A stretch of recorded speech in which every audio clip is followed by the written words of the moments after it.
The sun rose over the vast golden savanna, bathing the land in warm hues of orange and gold. Birds chirped merrily as they flitted from tree to tree, and the village of Kambiri woke up to a new day filled with excitement.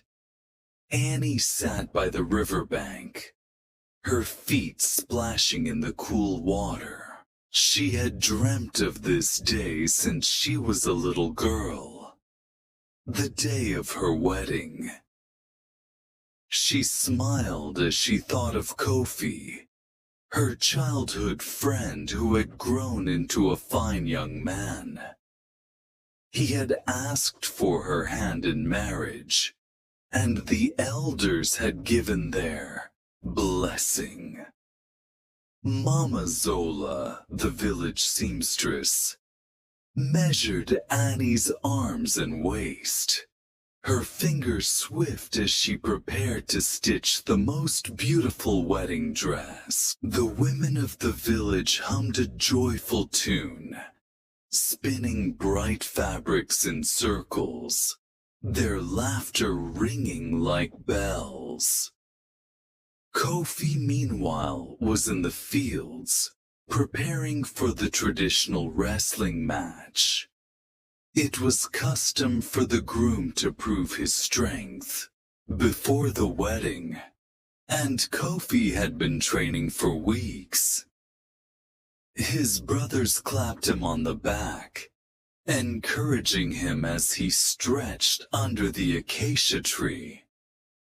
Annie's best friend, Ceci, braided her hair in intricate patterns, weaving in beads of ivory and gold. "You will look like a queen," Ceci whispered, and Annie giggled, touching the delicate designs with awe. As the sun reached its peak, the village elders gathered under the great baobab tree. They discussed the dowry, a sacred tradition. Kofi's family brought baskets of yams, fine cloth, and a young calf. Annie's family accepted them with smiles, embracing Kofi's parents warmly. Night fell, and the air buzzed with the sound of drums. The village lit up with torches as the first wedding dance began. Children clapped their hands. The elders nodded in approval, and the warriors stomped their feet in rhythm. Annie stood by the entrance of her family's hut, wearing the dress Mama Zola had made. The deep blue fabric shimmered in the moonlight, and golden threads traced the patterns of the stars. She felt her heart race with joy. Kofi, dressed in his best kente cloth, approached with his family behind him. He bowed before Annie's parents, speaking words of respect and honor. They smiled, placing Annie's hands in his. The village chief, a wise old man with eyes like the river, raised his staff. He spoke blessings upon Annie and Kofi, telling stories of love, unity, and the ancestors who watched over them. Annie and Kofi knelt before a small wooden bowl filled with water and kola nuts. They each took a sip, sealing their bond.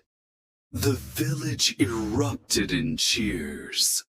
The feast began. Huge pots of jollof rice, spicy grilled fish, roasted plantains, and bowls of fresh fruit were shared. Laughter and music filled the air as everyone joined in celebration. Kofi's younger sister, a mischievous girl of 8, ran to Annie and placed a small white flower in her hair.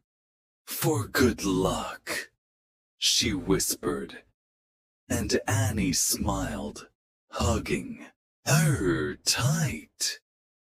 As the night deepened, Annie and Kofi sat under the baobab tree, watching the fireflies dance like stars.